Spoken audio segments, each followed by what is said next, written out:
मेरे प्रिय दोस्तों, सुबह सुबह का नमस्कार स्वीकार करें। देहरादून का आज मौसम ठीक है और सूरज निकला हुआ है।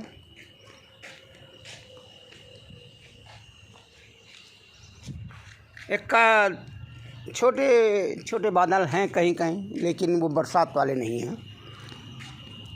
फिर भी मैं आपको इस ऐसे मौसम में, सुहाने मौसम में, मैं अपने उपन्यास डंक के बारे में बात करना चाहूँगा।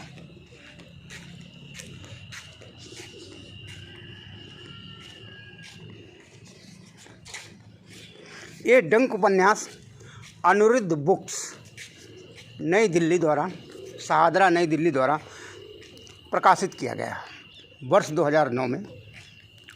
ये शिल्पायन के ही सिस्टर पब्लिकेशन है, एक पब्लिकेशन है शिल्पायन का, नई दिल्ली का। ये जब मेरा ये प्रकाश में आया 2009 में, तो मैंने एक कापी अपने श्रद्धेयमान डॉक्टर धर्मवीर जी को भेजा था, एक कापी पढ़ने के लिए। पता नहीं क्यों डॉक्टर धर्मवीर इसको पढ़ करके आग बबूला हो गए थे और मुझ पर न जाने कितने प्रकार के आरोप लगा दिए थे और कई लेटर लिखे और कहा मैं आपके खिलाफ़ कोर्ट में जाऊंगा। हम कहा जाओ भाई, क्या मैंने आपके खिलाफ़ लिख दिया? मैंने उनके खिलाफ़ कुछ भी नहीं लिखा। लेकिन वो उनको एक मनोचिकित्सक की ज़रूरत थी। वो उनके अंदर एक जार कर्म, न जाने कौन सा कर्म, कहाँ कहाँ का कर्म उनके अंदर घुस गया था। तो उसी पे उनको बड़ा बुरा लगा कि इसमें इतना ओपन नावल क्यों लिखा गया है और इतना खुल करके, और इसमें हर तरह की बात की गई है। कन्या भ्रूण हत्या की गई है, समानता की गई समानता की बात की गई है और देश की आर्थिक स्थिति कैसे सुदृढ़ हो इसकी बात की गई है। और इस उपन्यास में जहाँ जहाँ विसंगतियाँ हैं, जहाँ जहाँ असमानता हैं, जातिवाद है, उसको दूर करने का प्रयास किया गया है। इसका नायक विराट है जो कि दलित है और नायिका लड़की मैच्योर है, संध्या है जो एक अपर कास्ट से आती है। ये लोग पूरे देश का भ्रमण करते हैं और जहाँ जहाँ इन लोगों को कोई कमी मिलती है, शोषण अत्याचार दलितों पर जहाँ जहाँ से आदिवासियों पर होता है, ये वहाँ वहाँ जाते हैं। और इसमें नए नए प्रयोग किए गए हैं। एक इसमें सेक्स कंपटीशन भी दिखाया गया है। शायद डॉक्टर धर्मवीर इसी को लेकर बहुत ही नाराज़ थे, गुस्सा थे। खैर, वो बड़े थे, हम उनके गुस्सा को नहीं ध्यान दिए। ऐसा होता रहता है।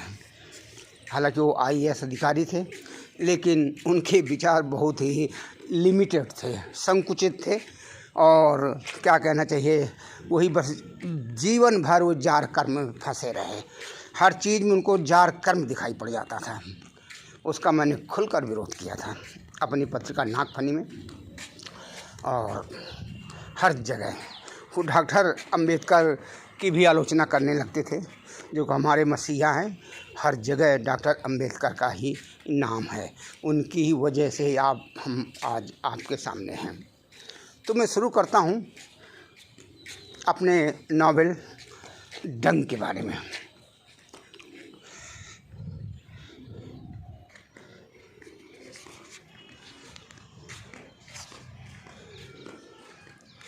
वास्तव में ये नावल मुझे बहुत प्रिय है।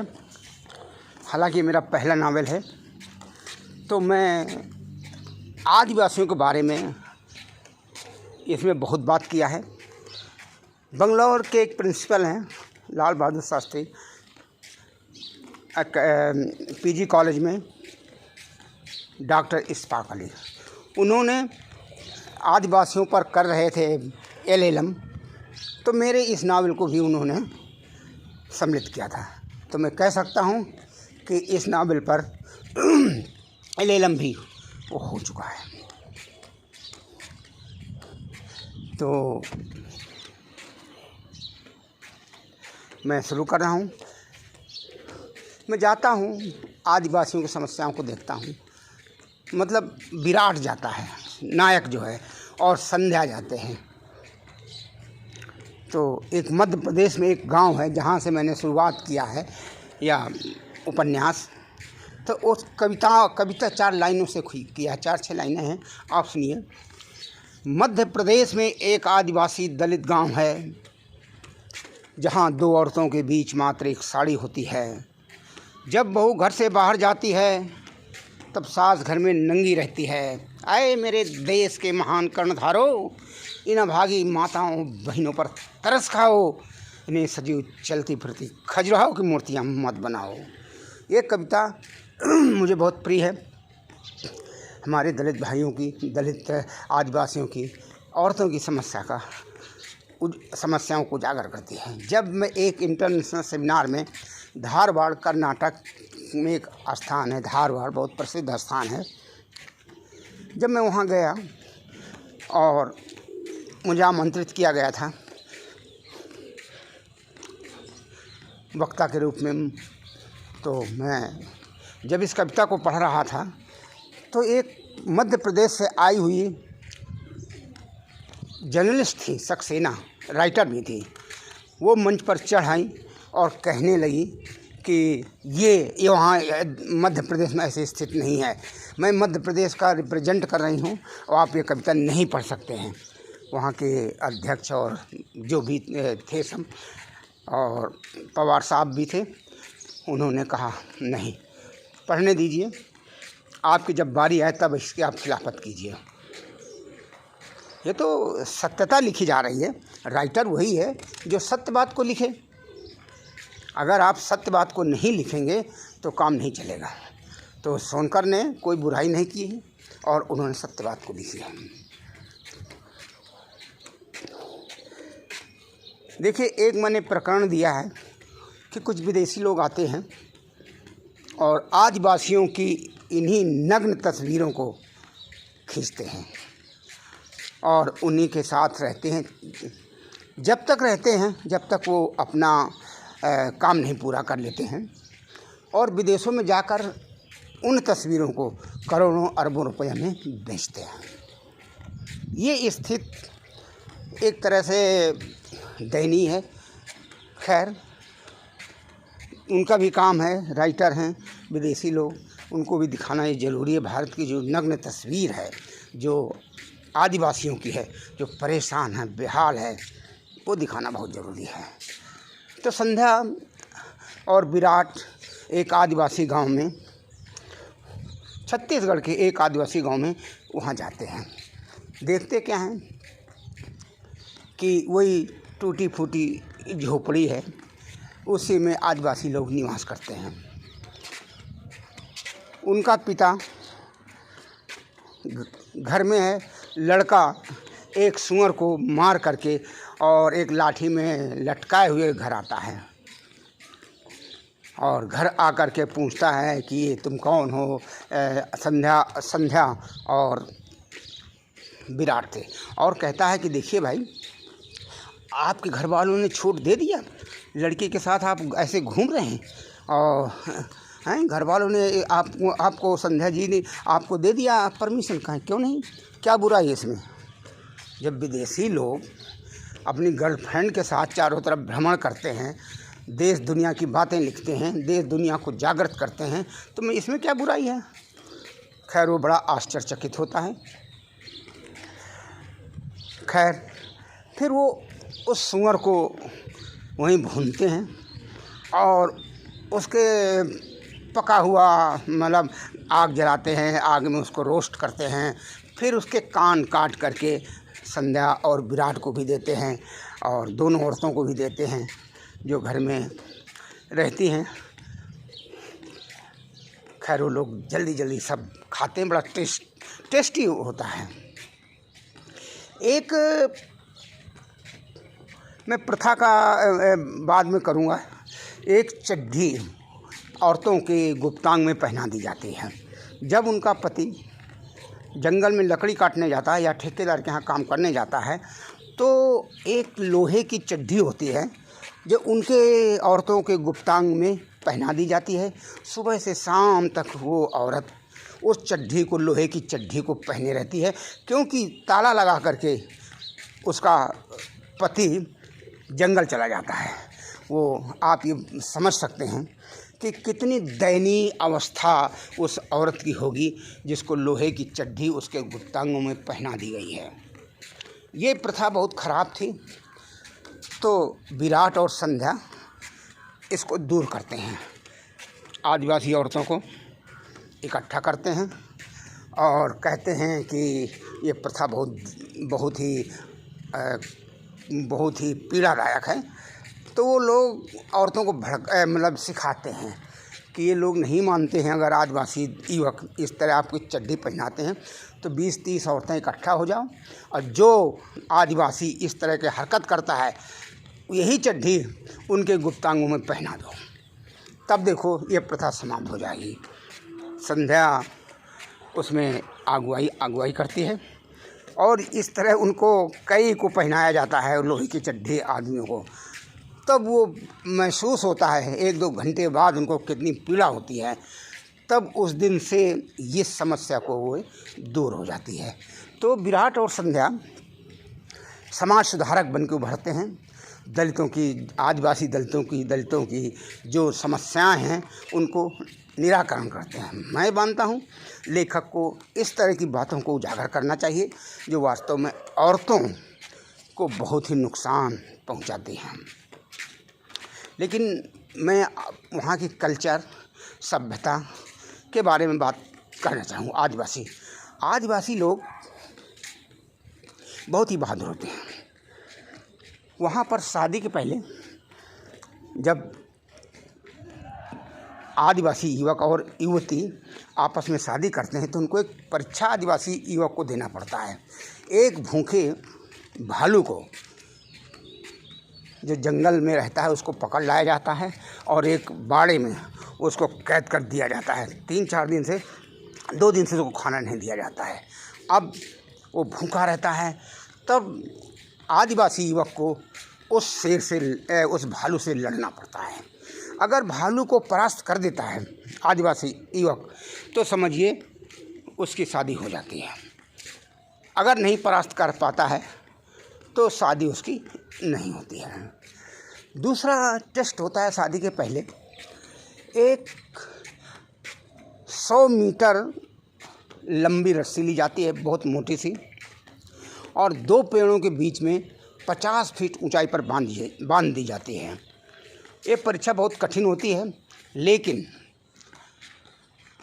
प्रेमी और प्रेमिका को, जो आदिवासी हैं, उनको ये परीक्षा पूरी करनी पड़ती है। कैसे करते हैं? आपने खेल देखा होगा कि लड़की या लड़के को रस्सी पर चलते हुए एक डंडा हाथ में होता है। तो जब वो चलता है आदिवासी युवक, डंडा नहीं लेता बल्कि अपनी पत्नी को ही डंडा बना करके वो क्रॉस करता है। बड़ा कौतूहल रहता है। मृदंग, नगाड़े, ढोल आदि बजते हैं। जो कदम बढ़ाता जाता है अपनी पत्नी को ताने हुए दोनों हाथों में और आगे बढ़ता जाता है। ये वास्तव में आश्चर्यचकित करने वाला दृश्य मैंने प्रस्तुत किया है। अंत में वो जीत जाता है। अपनी पत्नी को सकुशल 50 फीट ऊंचे आसमान में 100 मीटर लंबे रास्ते को हवा में पार करता है। ये कोई संभव नहीं है। एक से एक चीज़ें इस संसार में हो जाती हैं और मैंने दिखाया है कि ये हो जाता है। ये चीज़ मैंने उसमें लिखी है डंक में। अगर एक देखिए, आदिवासी समाज में कहीं कहीं, सब जगह की बात मैं नहीं करता, मैंने जैसा मेरी नॉलेज में आया है, शादी के पहले वहाँ पर नपुंसकता की जांच होती है। बड़ी अच्छी बात है। या आधुनिक युग में हम ब्लड की जांच करें, उसके और भी नपुंसकता की जांच करें, तो अपनी प्रेमिका के साथ उसको 1-2 रात बिताना पड़ता है। अगर वो सफल हो जाता है तो उसकी शादी उससे हो जाती है, नहीं सफल होता है तो ये प्रक्रिया दूसरे लोगों के साथ चलती है, दूसरा युवक तैयार रहता है। खैर, ये एक अच्छी शुरुआत है। जिन अगर समाजों में होता है, कहीं आदिवासी समाजों में, तो ये एक तरह से अच्छा संकेत है। जबकि आजकल शादी होते ही लड़के 30-40 साल में ही नामर्द हो जाते हैं। तो उनकी इस कमज़ोरी को दूर करने के लिए ये एक कंपटीशन है, जो कि एक तरह से टेस्ट है, प्रैक्टिकल टेस्ट है, करना चाहिए। वैसे भी आजकल ये प्रचलन बॉय और गर्लफ्रेंड का रखने का है। बिना शादी के 5-5, 6-6 साल तक रहते हैं, बच्चे भी पैदा कर लेते हैं बिना शादी के। ये कहता है लिविंग इन रिलेशनशिप। तो इसके पहले, लिविंग रिलेशनशिप के पहले, मैंने ये नावल में बात कही है। और कहाँ तक मैं सफल हुआ हूँ, ये नैतिक दृष्टि से सही है या नहीं सही है, इस बात को मैं समाज पर छोड़ता हूँ। लेकिन मेरे विचार से जो लोग यंग एज में ही आत्महत्याएं कर लेते हैं, क्योंकि औरत के सामने अपनी काबिलियत नहीं दिखा पाते हैं, उनको ग्लानि होती है, तो इस ग्लानि से बचाने के लिए एक प्रयोग किया गया है जो मैंने किया है। ये आदिवासी समाज का ही जिक्र मैंने किया है। हालांकि बहुत लोगों ने, एक मीना थे, उन लोगों ने इस बात का बहुत विरोध किया था। वो दिल्ली विश्वविद्यालय किसी कॉलेज में सहायक लेक्चरर हैं या प्रोफेसर हैं। उन्होंने यहाँ तक कि नवभारत टाइम्स में भी मेरे जनसत्ता में भी मेरे खिलाफ़ लिखा। खैर, कोई बात नहीं है, उनको पीड़ा थी, उन्होंने लिखा। लेकिन मैंने पूरे समाज को जागृत करने के लिए ये बात लिखी है। अगर कोई ऐसी बात है तो मैं उसके लिए खेद व्यक्त करता हूँ। इसके बाद ये डंक नावल एनआरआई कल्चर को भी रिप्रेजेंट करता है। एनआरआई कल्चर ऐसी कल्चर है जो कि यहाँ की कुछ समाज के लोग हैं जो बाहर रहते हैं, उन्हीं के उसमें घुल मिल जाते हैं संस्कृति में, और वहीं के मतलब अमेरिकन से ज़्यादा या अपने को एडवांस समझने लगते हैं। तो एक प्रथा बहुत ख़राब है वहाँ पर। मैंने तो हाँ अमेरिका का ही हाल दिया है उसमें, कि यदि औरत एक है तो वो किसी के भी साथ, परिवार के सदस्य के साथ सो सकती है, लेकिन वो पढ़ी लिखी लड़की थी, ऐसा करने से मना करती है, तो उसको मारा पीटा जाता है। तो वो रोते रोते, अच्छा इस काम में उसकी सास भी मदद करती है कि तुम जेठ के साथ सो जाओ, ससुर के साथ सो जाओ, यहाँ ये प्रथा है, सब चलती है। ये गलत बात है, हैं? एनआरआई कल्चर अगर ये है तो ये गलत बात है। लेकिन मैंने तो इंग्लैंड आदमी इस तरह की कल्चर नहीं देखी है। लेकिन कुछ लोगों ने मतलब जानकारी मुझे आया, इसलिए मैंने इसका प्रकरण मैंने प्रस्तुत किया है। वैसे एनआरआई कल्चर एडवांस कल्चर है और लोगों में जागृत पैदा करती है और आधुनिकता की ओर ले जाती है। यही एनआरआई कल्चर है। एक मैंने और इसमें नया टॉपिक जोड़ा है, जैसे सेक्स कंपटीशन होता है। सेक्स कंपटीशन जब हम किस कंपटीशन करते हैं, करीब 5-5, 6-6 दिन तक हम लोग एक दूसरे से जुड़े रहते हैं।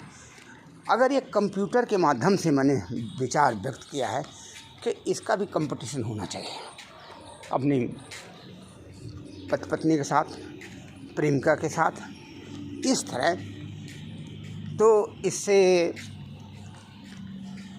शक्ति बढ़ेगी, जिनमें कमी होगी उसको दूर करने का प्रयास करेंगे। तमाम प्रकार की जड़ी बूटियां हैं, उनको खा करके आदमी सशक्त बन जाएगा। तो मैं चाहता हूं कि देश की जो संतानें हैं वो सशक्त हों।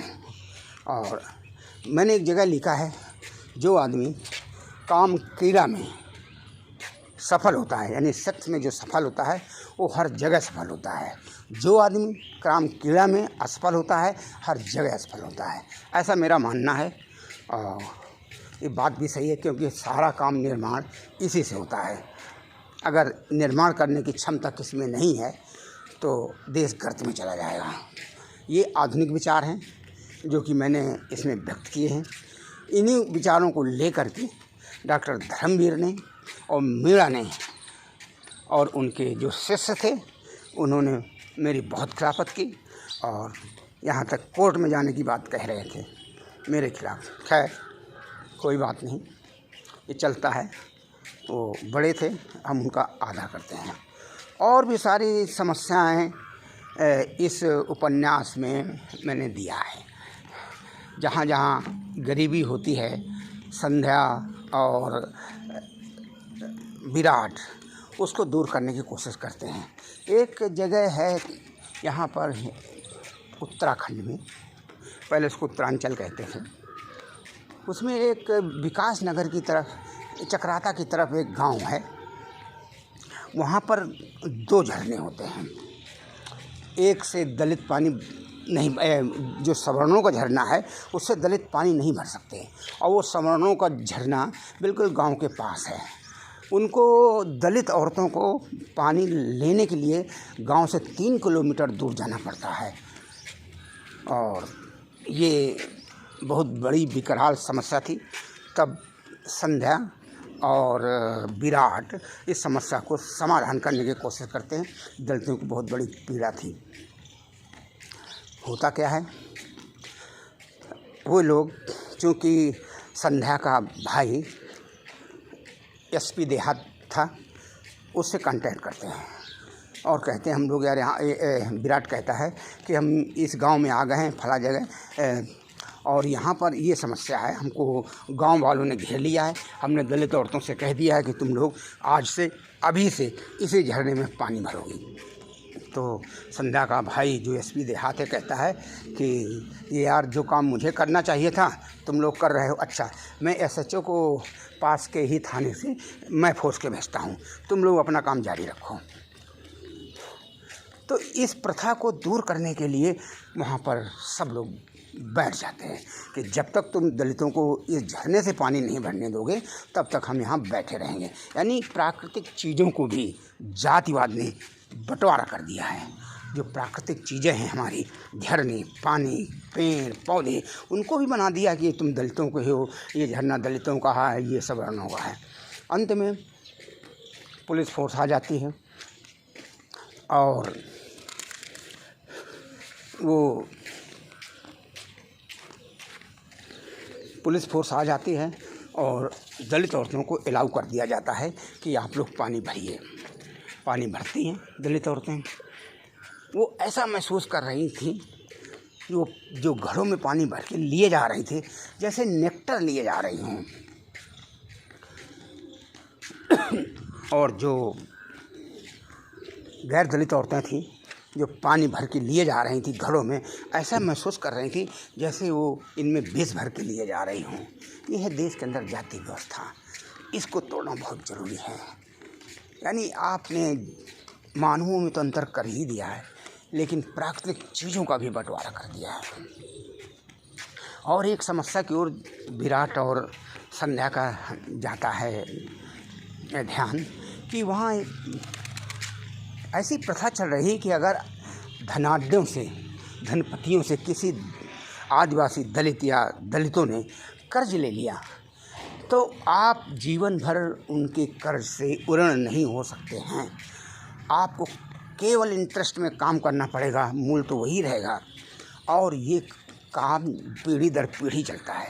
अगर पिता मर गया तो बाप उसको उसको उस धनपति के घर में काम करेगा, नौकरी करेगा, पैसा कुछ नहीं मिलेगा, केवल इंटरेस्ट में ही करें। ये एक ऐसी व्यवस्था थी जो बहुत ही कष्टदायक है। अंत में होता क्या है, जब विराट और संध्या को पता चलता है तो कोशिश करते हैं कि वो बैंक से लोन ले ले 5,000 रुपया, 10,000 जो भी लिया था, और इसका चुकता करके स्वयं वो मुक्त हो जाए। ठीक है भाई। जो ही उसको पता, वो अप्लाई करवा देते हैं लोग, संध्या और विराट। बैंक मैनेजर रेडी हो जाता है कि हम इनको लोन दे देंगे। होता क्या है, जब उस धनपति को पता चलता है, मालिक को पता चलता है, वो बंधक बने हुए जिस घर में बंधक था उसके मालिक को पता चलता है कि बैंक से लोन ले रहे हैं और हमारा कर्ज चुकता कर देंगे और हमसे मुक्त हो जाएंगे, तब वो बैंक मैनेजर के पास जाता है। ठाकुर था, कहता आप ये क्या कर रहे हैं बैंक मैनेजर साहब, आप इनको लोन मत दीजिए। कहें क्यों भाई लोन ना दें? अरे वो अगर लोन दे दिया आपने इस आदिवासी को तो हमारा काम कौन करेगा? हमारा रुपया चुकता कर देगा और हमसे मुक्त हो जाएगा, फिर हमारा काम कौन? पीढ़ी दर पीढ़ी ये प्रथा यहाँ जारी है, इसको जारी रहने दीजिए। वो शेड्यूल कास्ट का था मैनेजर, कहे नहीं मैं इनको लोन दूंगा। आप इसका मतलब है केवल इंटरेस्ट में ही आप इनको जीवन भर बंधक बनाए रखेंगे? ठीक है भाई, लोन मिल जाता है और उनको संध्या और विराट मुक्ति दिलाते हैं। एक ऐसी घटना एक और है, ये प्रधानपति का जिक्र मैंने किया है।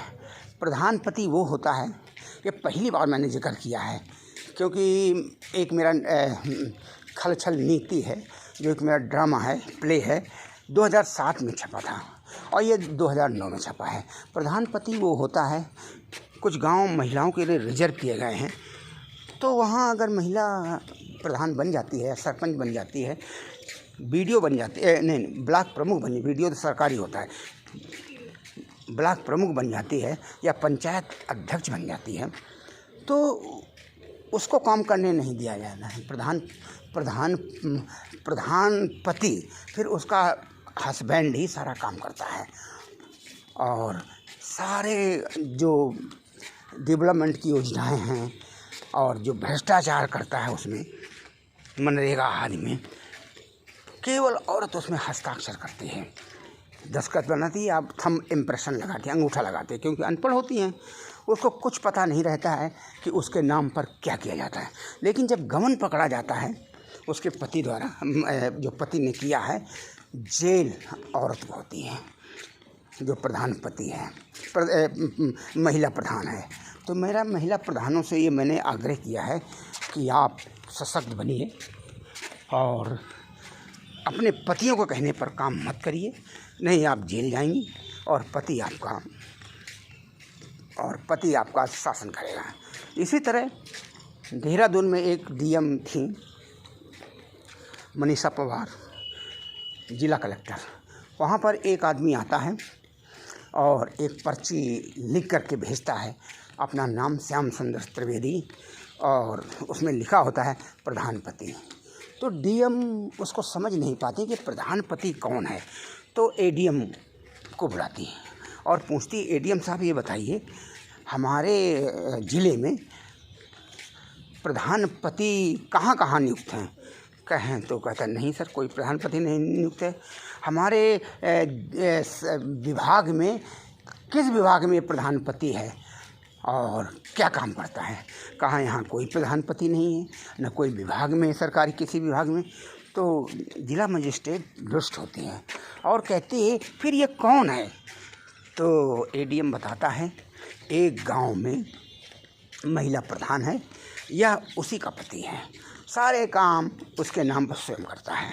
तो महिला, वो डिस्ट्रिक्ट मजिस्ट्रेट जो महिला थी, वो बहुत नाराज़ हो जाती है और उसको कहती है कहिए उससे कि अपनी पत्नी को मुझसे मिलने भेजें और इससे मैं नहीं मुलाकात कर, अपनी पत्नी को मेरे साथ लाए, अपने साथ लेकर के आए या अकेले आए, मुझसे मिले। ये कदम अगर सभी जिला मजिस्ट्रेट उठा ले, मैंने संकेत दिया है। तो ग्रामीण व्यवस्था में जो पंचायती राज व्यवस्था है, जो औरतों को अधिकार दिए गए हैं, वो बहाल हो सकते हैं। औरतें स्वयं निर्णय ले सकती हैं, गांव का डेवलपमेंट कर सकती हैं। उनको बाहर आना होगा, संघर्ष करना होगा। ये बात मैंने डंक नॉवेल में लिखी है और उनको मैंने सशक्त किया है। ये एक और प्रकरण मैंने इसमें दिया है।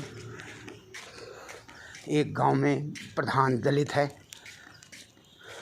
और लेकिन एक ठाकुर बहुत दमंग है, उसी के घर में रहता है। सारा काम ग्राम प्रधानी का जो है वो ठाकुर करता है और वो केवल हस्ताक्षर और अंगूठा लगाता है और कुछ नहीं काम करता है। और देखिए अमान्यता, जो ठाकुर बहुत दमंग था, कई मर्डर कर चुका था, उसके खिलाफ कोई बोलता तक नहीं है। सारा पैसा जो आता है मनरेगा का और अन्य और सब हड़प जाता है। अंत में होता क्या है कि उसके लड़के की शादी होती है। वही दमंग आदमी जो ठाकुर था, तो कोई उसके कोई बकरे लिए जा रहा है बाज़ार से, कोई आटा लिए जा रहा है, कोई सब्जियां लिए जा रहा है, कोई सामान्य लिए जा रहा है तानने के लिए। तो इस तरह जब ये विराट और संध्या भी आमंत्रित किए गए थे, एक पत्रकार के नाते वहाँ एसडीएम भी आमंत्रित किए गए थे, बहुत सारे प्रोफेसर्स भी थे जो आमंत्रित किए गए थे।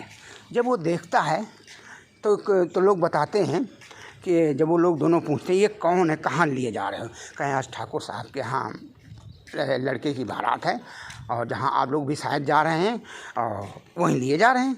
आज बकरे बहुत कटेंगे वहाँ पर, बहुत बड़े बड़े लोग आ रहे हैं, मिनिस्टर आ रहे हैं, सब कुछ आ रहे हैं। देखिए एक ऐसी पेटेबल कंडीशन एक दलित ग्राम प्रधान की मैंने जिक्र किया है, बिल्कुल सही है। जब लोग खाना खाते हैं तो देहातों में आज भी असमानता इतनी है कि जो दलित और आदिवासी आमंत्रित किए गए हैं शादी में, उनको एक नीचे बैठा करके पंगत में एक पंगत लगती है और पत्तल होते हैं, उनमें खाना खिलाया जाता है। एक अलग लाइन बनी होती है, वो जहाँ पर टेबल और चेयर सब लगे हुए हैं वहाँ वो बैठ के खाना नहीं खा सकते हैं। और जब घूमता रहता है, अब विराट और संध्या प्रधान जी को ढूंढ रहे हैं, तो प्रधान जी को क्या देखते हैं कि प्रधान जी बारातियों के जूठे हुए बर्तन साफ कर रहे हैं। तो कहते हैं, विराट कहता है, अरे प्रधान जी, आप प्रधान हैं इस गांव के, आप बारातियों के जूठे बर्तन साफ कर रहे हैं। तो कहता है कि मुझे ठाकुर साहब ने यही काम दे रखा है, इसलिए मुझे यही काम करना है। अरे कुछ तो लिहाज कीजिए, आप इस तरह काम मत करिए। उसको उठवा लेते हैं और जहाँ लोग पंगत में खाना खा रहे हैं वहीं जाके बैठ जाते हैं। वो देखना चाहते हैं कि अपने भाइयों के साथ हम खाना खाएं। वो भी जाके बैठ जाते हैं, संध्या भी बैठ जाती है और प्रधान जी के साथ बैठ करके और विराट भी खाना खाने लगते हैं। जब ठाकुर आता है, ठाकुर को सूचना दी जाती कि देखो ये जो पत्रकार महोदय हैं, लड़का और लड़की, ये इस तरह व्यवहार कर रहे हैं और प्रधान जी के साथ और दलितों के साथ खाना खा रहे हैं। तो प्रधान जी कह रहे हैं, अरे विराट और संध्या जी, आप तो हमारी इज्जत को मिट्टी में मिला दिया। आप लोग इस तरह खाना खा रहे हैं यहाँ दलितों के साथ बैठ करके, इन भंगियों के साथ बैठ करके और ये चमारों के साथ बैठ करके। तो फिर वो कहता है, क्यों, हम तो एक VVIP दलित ग्राम प्रधान के साथ बैठ करके खाना खा रहे हैं। तो कहता है, ये तो VVIP तुम्हारे लिए होगा, ये तो मेरा एक नौकर है और ये मेरे नौकर ही रहेगा। अंत में होता क्या है, वो लोग संघर्ष करते हैं, कहते हैं आपने इस ग्राम प्रधान को आपने ऐसी स्थिति में पहुंचा दिया है जो कि बेचारा प्रधान होते हुए भी कुछ नहीं कर सकता है, आप सारा काम करते हैं। वहाँ एक SDM आया हुआ था, आमंत्रित हुआ था। तो SDM तक बात जाती है, कहता है तो बहुत अमानवीय कृत्य आप कर रहे हैं ठाकुर साहब, ये आपको नहीं करना चाहिए। कहें देखिए, यहाँ मिनिस्टर सब लोग बड़े बड़े लोग आते हैं। ये यहाँ ये प्रथा है, चलता रहता है। ये प्रधान क्या दलित हम पर शासन कैसे कर सकता है? शासन हम करेंगे, ये नाम मात्र का है। कहता नहीं, ये गलत बात है। आपने सारे कागजात जो प्रधानी के अपने घर में रखे हैं, आपकी तलाशी ली जाएगी। तलाशी ली जाती है, सारे कागजात मिल जाते हैं और उस ग्राम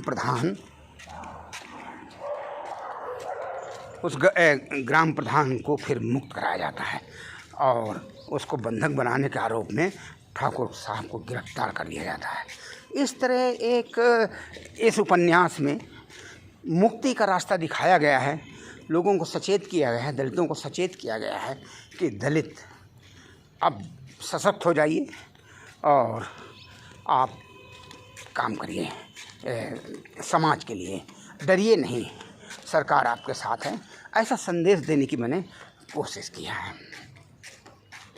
और भी सारी समस्याएं हैं, जैसे यहाँ हर जगह जो पहाड़ों में उत्तराखंड में है कि बहुत ज़्यादा हर्ब्स निकलती हैं। हर्ब्स का मतलब है कि